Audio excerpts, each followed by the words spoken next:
오늘 다니엘 2장 마지막 말씀 부모의 비밀에 대해서 함께 나누려고 합니다.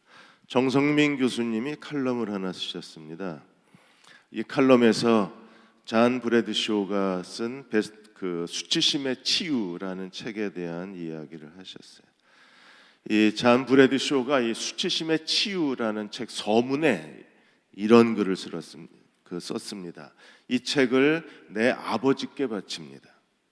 아버지, 당신은 당신의 수치심으로 말미암아 당신 자식뿐 아니라 자녀들의 삶까지도 망쳐 놓았습니다.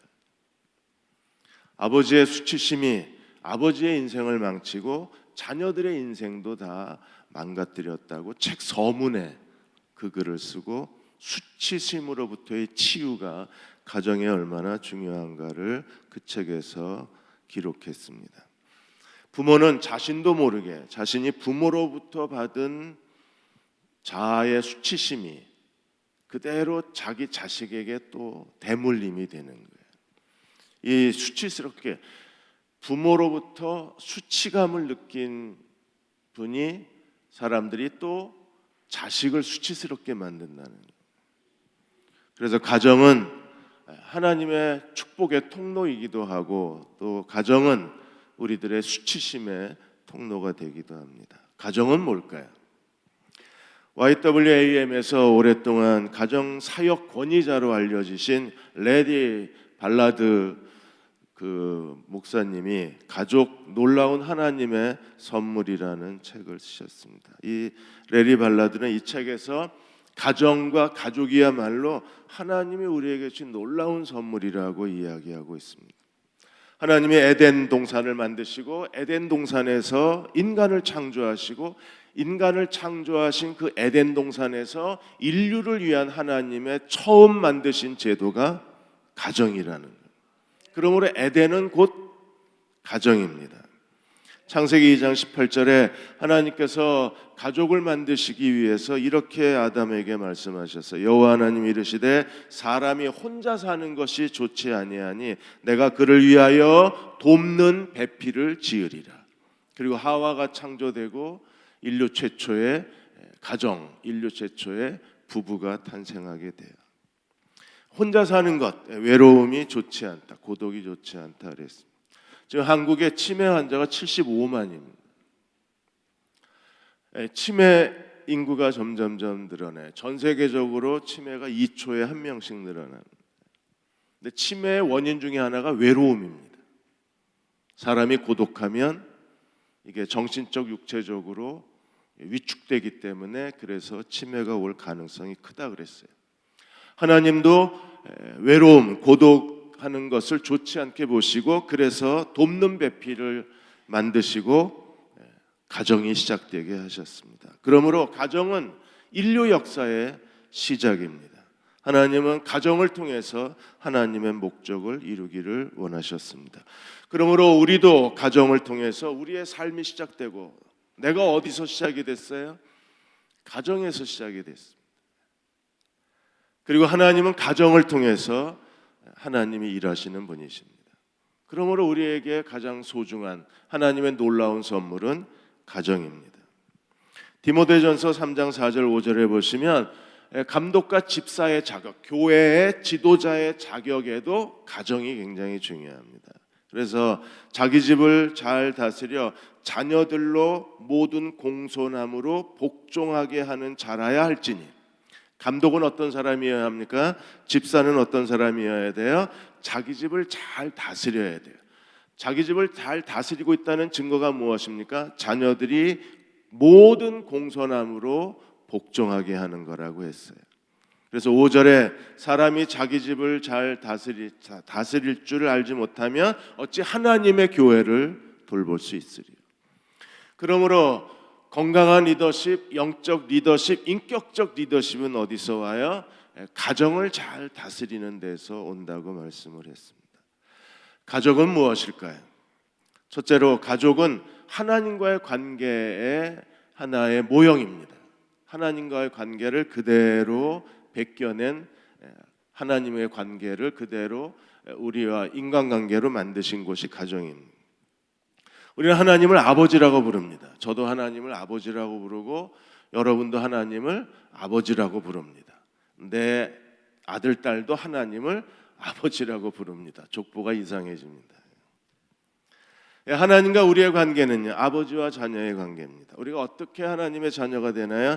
요한복음 1장 12절에 영접하는 자 곧 그 이름을 믿는 자들에게는 하나님의 자녀가 되는 권세를 주셨어요. 그래서 우리가 하나님의 자녀가 돼요. 로마서 8장 15절에 너희는 다시 무서워하는 종의 영을 받은 것이 아니라 성령, 양자의 영, 아들의 영을 받았습니다.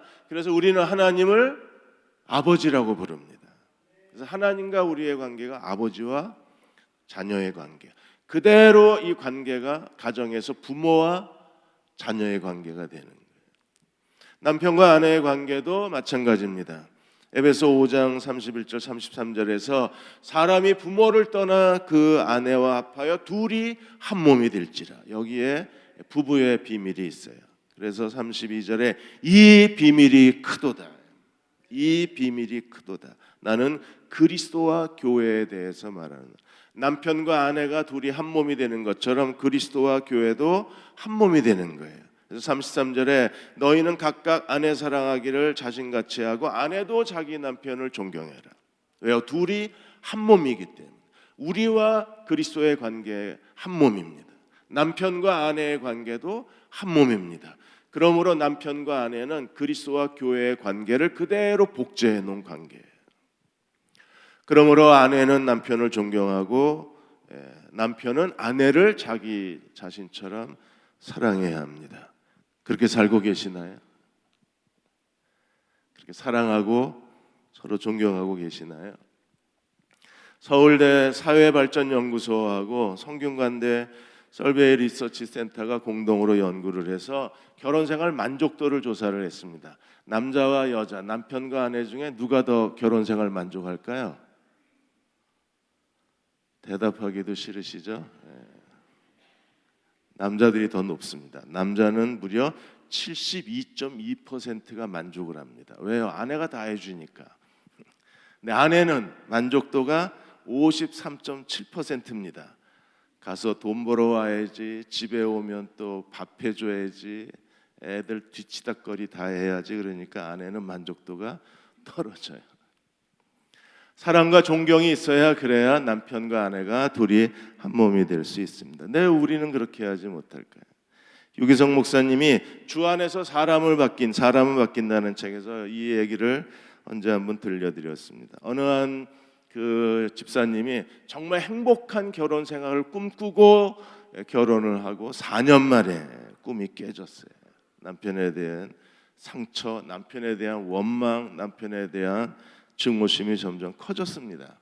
더 이상 남편을 믿지 못하게 된 거예요.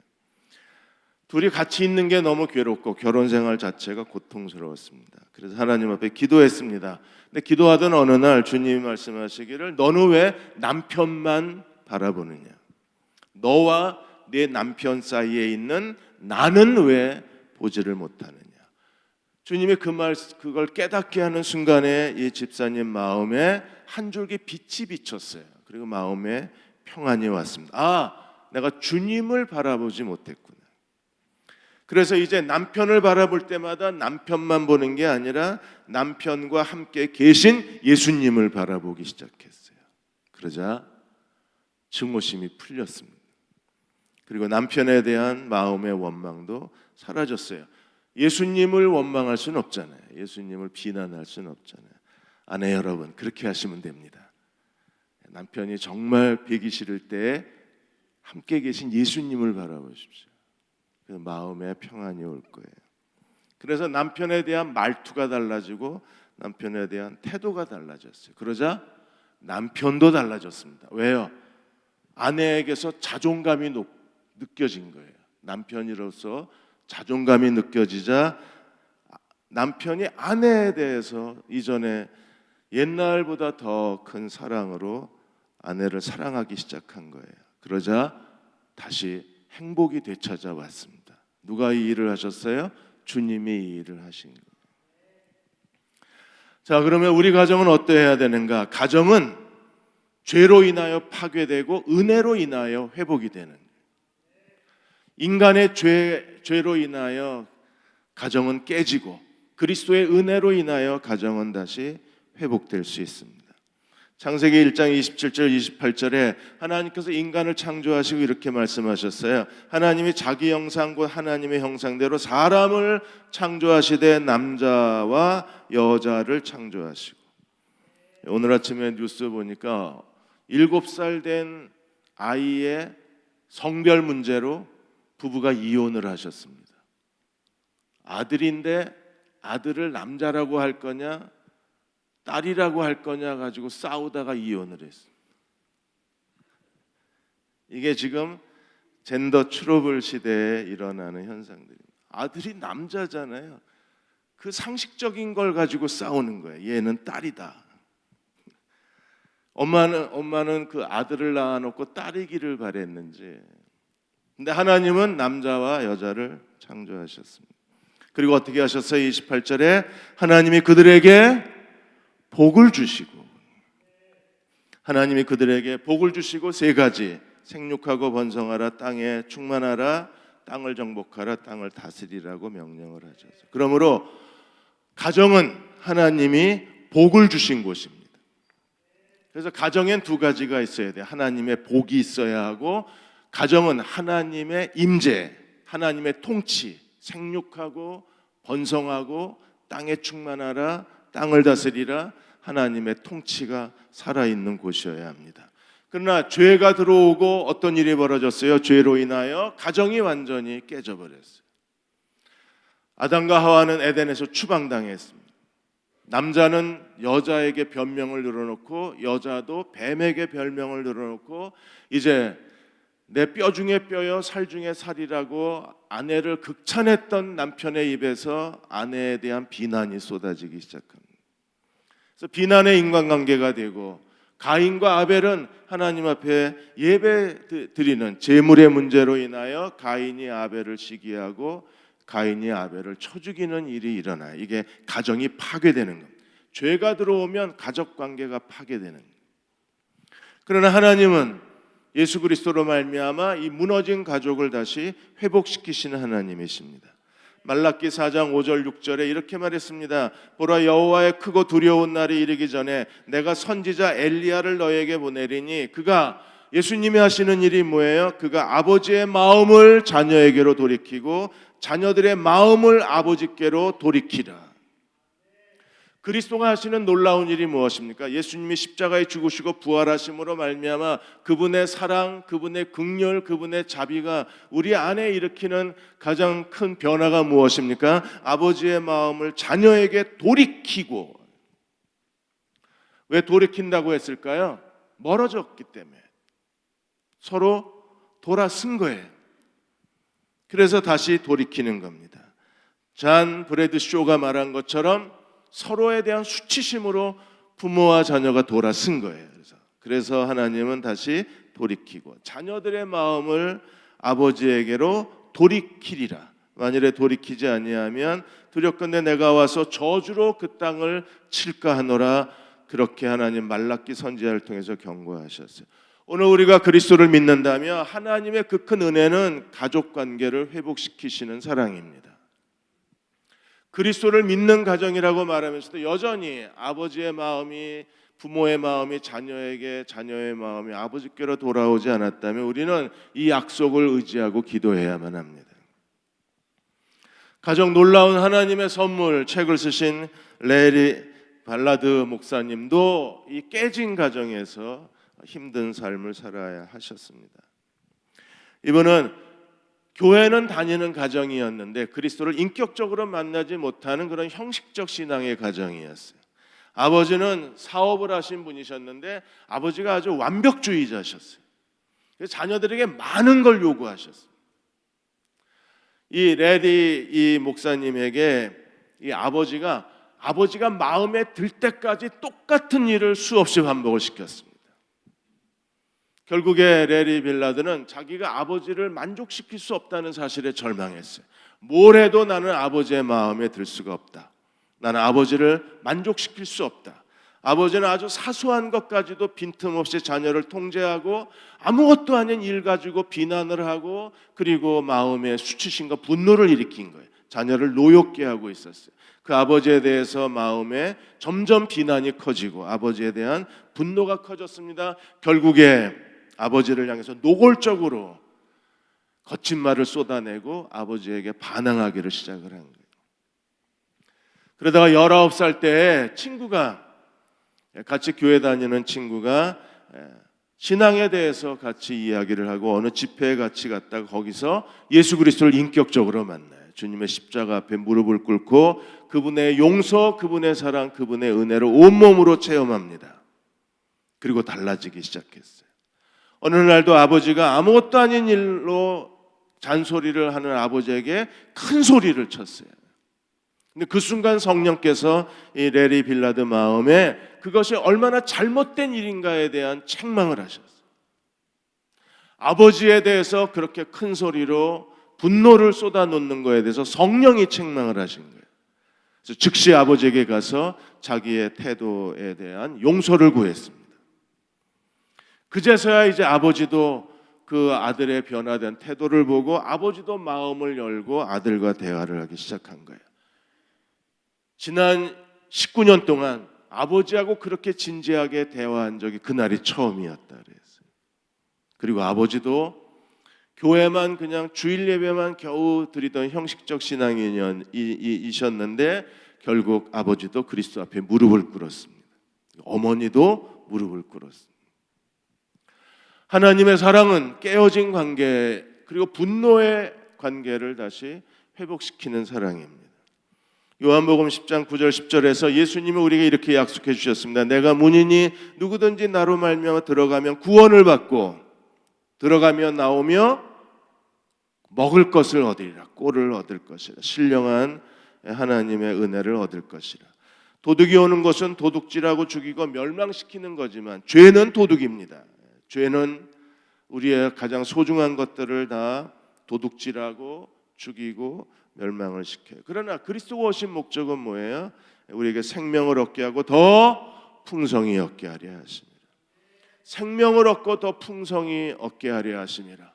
어디부터 시작이 되나요? 가정으로부터 시작이 되는 거예요. 가정은 놀라운 하나님의 비밀입니다. 왜요? 우리가 구약의 율법에 보면 하나님이 우리에게 복을 주시는데 누구로 말미암아 복을 주십니까? 아버지로 인하여 복을 받게 돼 있어요.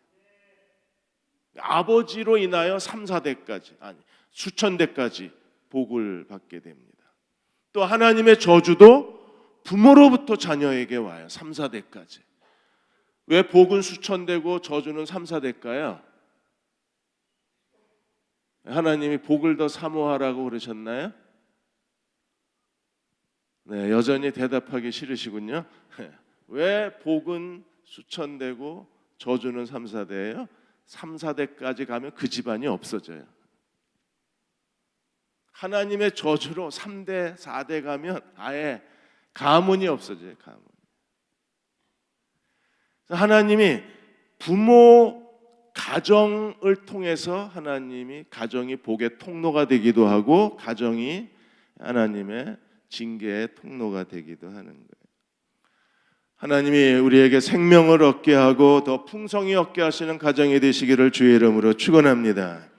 레리 발라드 목사님의 아내 바이올렛 이분도 어렵고 힘든 가정에서 성장했어요. 어머니가 계속 정신과 치료를 받으셨어요.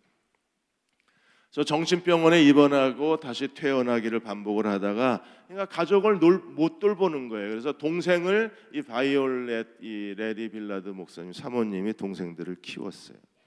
그리고 이제 어머님이 치료가 끝나고 집에 왔을 때 어머니하고 갈등이 시작이 된 겁니다. 그러니까 어머니하고 같이 산다는 게 지옥 같은 날이었어요. 그래서 바이올렛이 자기가 살던 농촌에서 떠나서 대도시에 가서 간호사 시험을 보고 간호사로 살아요. 그러다가 어느 날 같이 일하던 분이 이 바이올렛을 그리스도에게로 인도하고 예수님을 영접하게 됩니다. 예수님을 영접하고 하나님의 은혜를 체험하고 하나님이 나의 죄를 용서하셨다는 걸 깨닫자마자 제일 먼저 생각난 게 어머니였어요. 그래서 어머니에게 그동안 어머니하고 관계를 끊었었는데 다시 어머니에게 연락을 하고 어머니를 만나기 시작했는데 여전히 그 어머니는 사랑하기 정말 어려우신 분이셨어요. 가까이 하기는 너무 힘든 분이셨어요. 대화하기는 뭔가 거대한 벽이 느껴지는 그런 어머니였었어요. 결국에 어머니에게 접근했다가 다시 뒤로 물러났다가 어머니하고 대화를 시작했다가 다시 주저앉았다가 서서히 하나님이 어머니의 마음을 변화시키기 시작했어요. 그래서 어머니 인생 말년에는 정말 어머니하고 진지하게 대화하고 어머니하고 같이 기도하고 어머니하고 하나님의 사랑을 같이 이야기하고 나눌 정도로 하나님이 어머니의 마음을 바이올렛에게 돌려주고 바이올렛의 마음을 어머니에게로 돌이키는 역사, 말라기의 예언이 그대로 이루어진 거예요. 그래서 바이올렛이 그 사모님이 그 책에서 이렇게 얘기합니다. 하나님은 내가 잃어버린 모든 것을 다시 찾아주시고 내가 가정으로 인하여 잃어버렸던 모든 것을 다시 갚아주신 하나님이라고 하셨어요. 오늘 하나님이 우리의 가정에도 잃어버린 것들을 다 되찾아 주시고 우리가 빼앗겼던 것들을 다시 갚아주시는 가정이 되시기를 축원합니다. 그러므로 가정은 하나님 나라 유산을 남기는 곳이어야 합니다. 부모는 우선 외모적 유산을 남깁니다. 겉모습을 닮아가야. 우리는 대충 아이하고 부모 보면 누가 부모인지 금방 압니다. 어제 집회하고 나서 유모차에 아이가 하나 있었는데 보자마자 누구와 아이인지 금방 압니다. 제가 주례했던 그 부부의 아이였어요. 겉모습이 닮습니다. 말투도 닮습니다. 그리고 몸짓도 닮아가고 그리고 신체, 행동, 언어도 다 닮아가요. 우리는 지금 내가 가지고 있는 외모 자산은 누구 겁니까? 부모의 유산입니다. 그분이 남겨주신 소중한 유산입니다. 좀 좋은 걸 주시지 왜 가끔은 서운할 때가 있습니다. 그 다음에 정신적 유산을 남깁니다. 우리의 삶의 가치관 그리고 선과 악에 대한 분별력, 우리의 양심의 기준, 도덕성의 기준 다 부모로부터 받아요. 물론 부모 외에 영향력을 미치는 제3자에 의해서 받기도 하지만 가장 기본적인 틀은 정신적 틀은 부모에게서 받습니다. 더 무서운 건 영적 유산도 부모를 통해서 온다는 사실입니다. 하나님을 섬기는 섬김의 모습, 그리스도께 대한 소명감, 그리고 하나님께 대한 헌신, 하나님에 대한 열정, 놀랍게도 부모를 그대로 빼어 담습니다. 그래서 부모는 자녀들을 위해서라도 이 영적 유산을 남기는 그리스도의 종들이 되어야 합니다. 내가 부모로부터 무엇을 받았는가? 그건 이미 지나간 거예요. 아무 소용없습니다. 나는 자녀들에게 뭘 남길 것인가를 항상 고민하는 그리스도의 종들이 되어야 합니다. 그리고 두 사람을 볼 건데요. 하나는 요셉입니다. 요셉은 채색 옷을 입고 형들에 의해서 애굽에 팔려갔어요. 채색 옷을 입는 나이가 12살입니다. 그러면 대략 한 10대 후반 정도 아마 요셉이 애굽으로 팔려갔을 거예요. 그리고 애굽의 국무총리가 된 게 30세입니다. 그러면 거의 10대 후반, 20대 그 요셉이 어떤 신앙의 사람이었어요? 도대체 요셉은 어디서 이 신앙을 배웠을까요? 하와이의 열방대학에 다녀왔을까요? 아니면 조이의 1단계, 2단계, 3단계 조이 선교에 제자훈련 받았을까요? PSP 수료했나요? 도대체 요셉은 어디서 이 신앙을 배웠을까요? 요셉의 신앙을 보면 창세기 39장 3절에 그 보디발 장군이 요셉에 대해서 그 주인이 여호와께서 그와 함께 하심을 보며 여호와께서 그의 범사에 형통케 하심을 보았다. 하나님이 함께하는 요셉을 보고 하나님이 형통케 하시는 요셉을 본 거예요. 이제 10대 후반, 20대 초반이었는데 요셉은 이미 하나님과 함께하는, 하나님과 동행하는 삶을 살고 있었어요. 그리고 38장 5절에 보시면 요셉의 두 번째 영성은 어떤 모습이었습니까?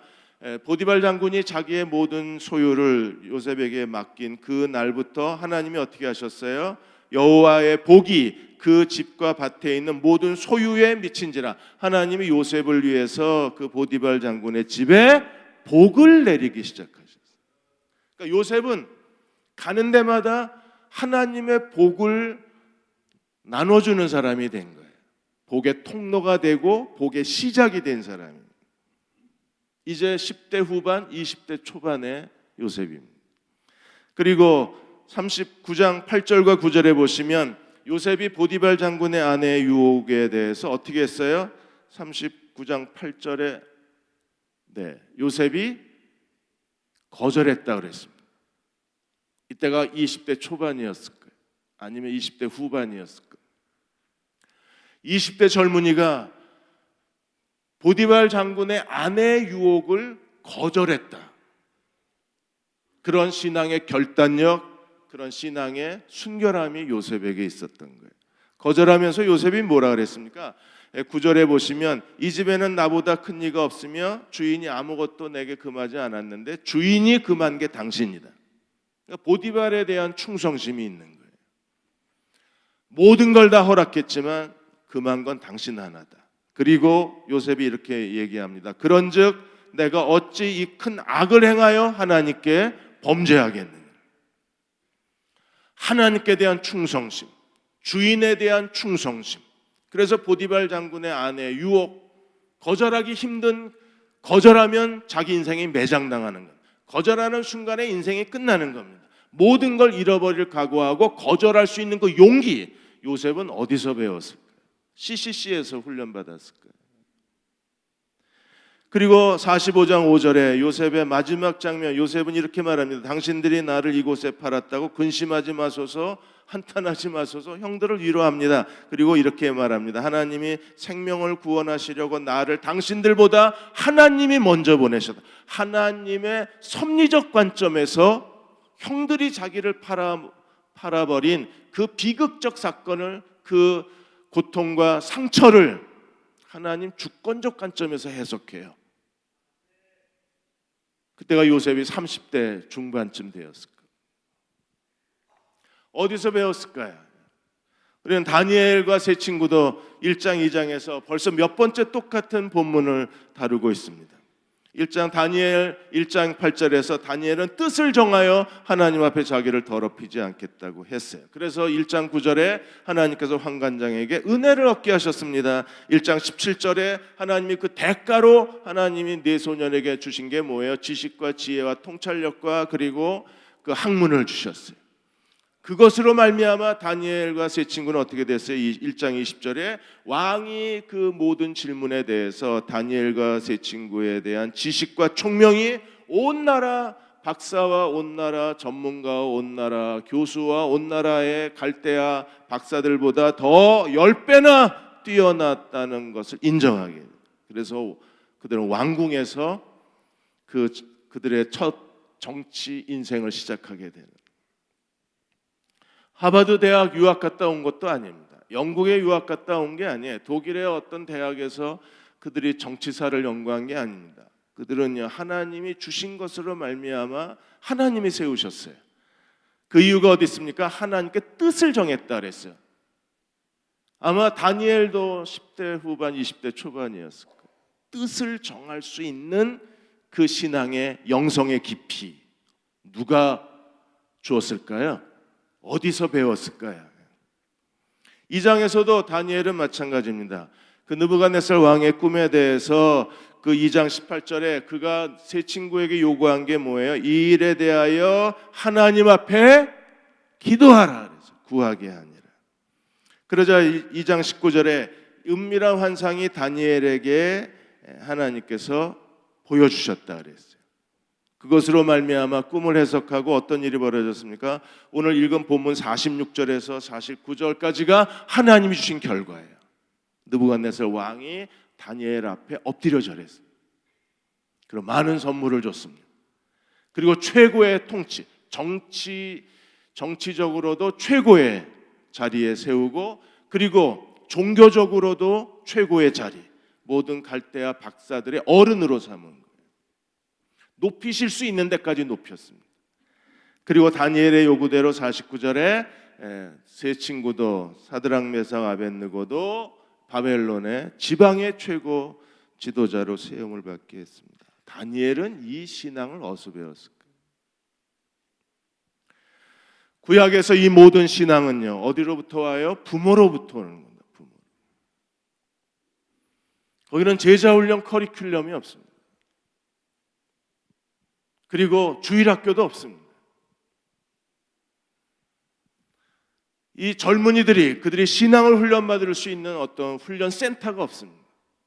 이 요셉과 다니엘과 세 친구들의 신앙은 전부 부모로부터 유산으로 받은 거예요.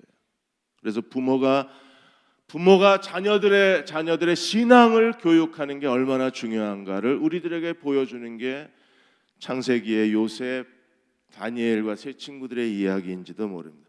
구약의 많은 하나님께 놀랍게 쓰임 받은 사람들이 전부 부모로부터 신앙을 훈련받은 사람들이었어요.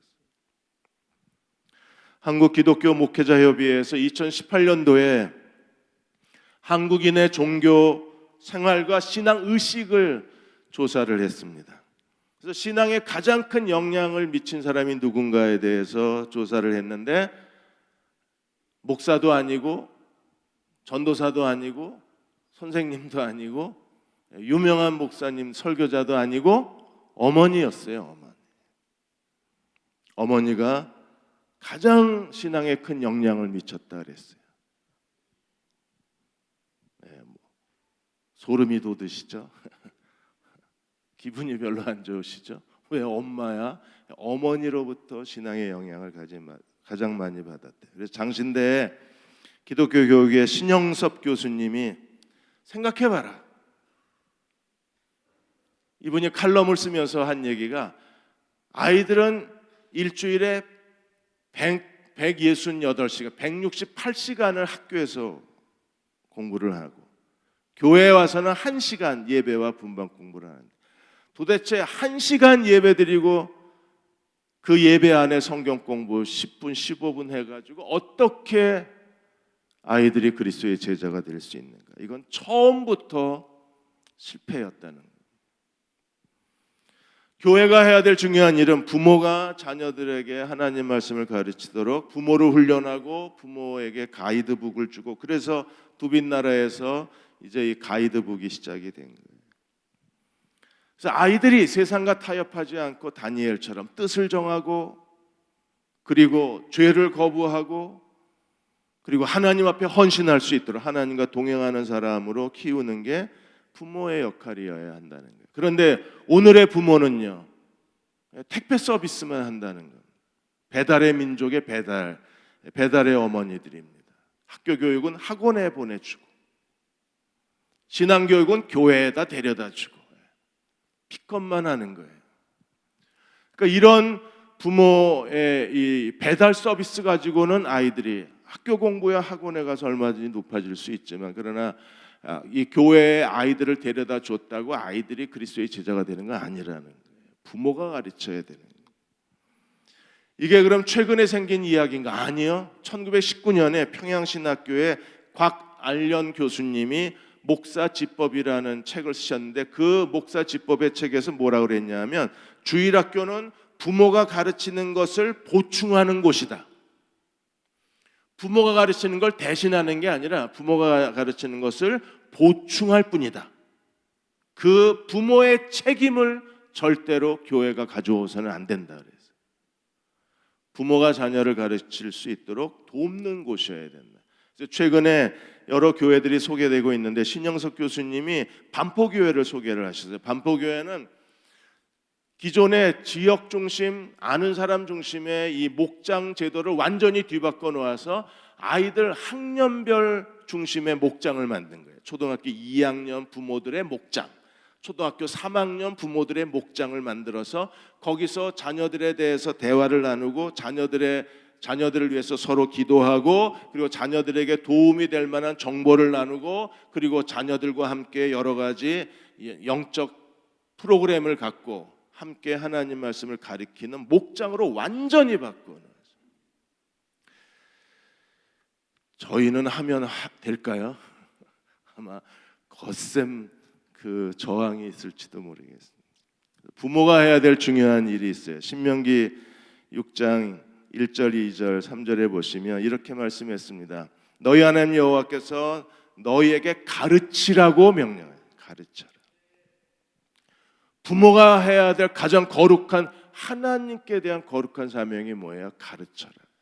어떻게 가르쳐요? 2절에 너와 내 아들과 내 손자들의 평생의 여호와를 경외하며 하나님 말씀에 순종하도록 가르쳐라. 3대 너와 아들과 손자. 그럼 적어도 부모는 아들 세대뿐 아니라 손자 세대까지 건강하게 장수하셔서 손자들까지 가르치는 게 부모의 사명인 거예요.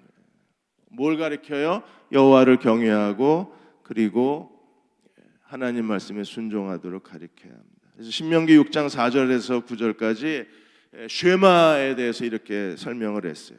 6장 4절에 이스라엘아 들으라 우리 하나님 여호와는 오직 유일한 여호와시니 너는 마음을 다하고 뜻을 다하고 힘을 다하여 내 하나님 여호와를 사랑하라. 이게 쉐마라.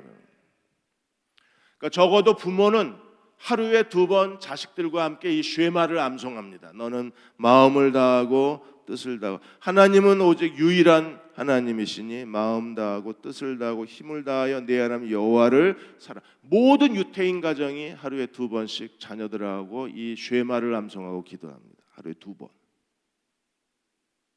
그러니까 쉐마가 마음에 새겨지는 거예요. 그리고 평생을 하나님을 사랑하고 사는 거예요. 그래서 자녀들에게 이걸 가르치는 거예요. 그래서 6장 7절에 내 자녀에게 부지런히 가르쳐라. 어떻게 가르쳐요? 부지런히 온 힘을 다해서 기회를 만들어서 부지런히 가르치라고 했습니다. 초록우산 어린이 재단이 초등학교 4학년에서 고등학교 2학년까지 학생들을 대상으로 해서 조사를 했습니다. 가족과 함께하는 시간이 하루에 얼마나 되냐? 얼마나 될 것 같아요? 부모가 자녀하고 같이 있는 시간 하루에 13분. 아이들이 건강하게 살려면 적어도 하루에 부모와 자녀가 평균적으로 자녀들을 위해서 필요한 아동 행복 지수에서 권장하는 시간은 92분. 근데 대한민국 평균은 13분.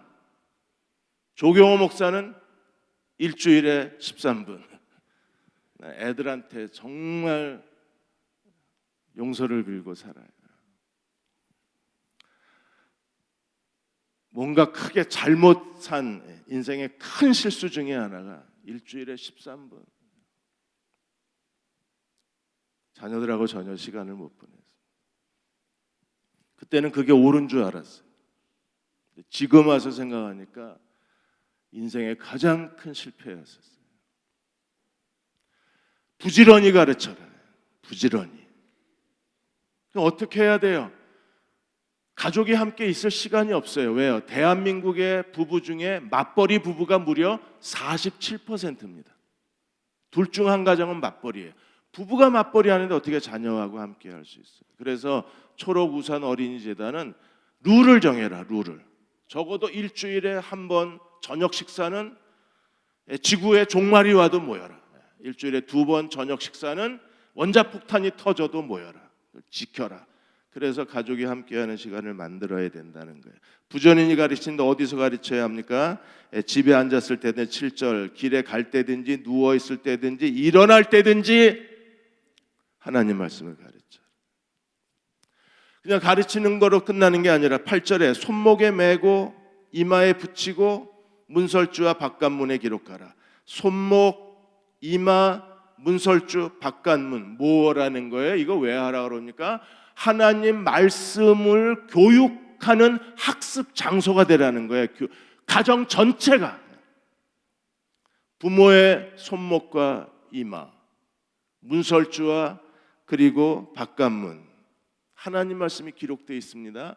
말씀을 가르치는 최적의 환경이 집이어야 된다는 거예요. 가족이어야 된다. 왜 교인들이 대형 교회를 찾아다닙니까?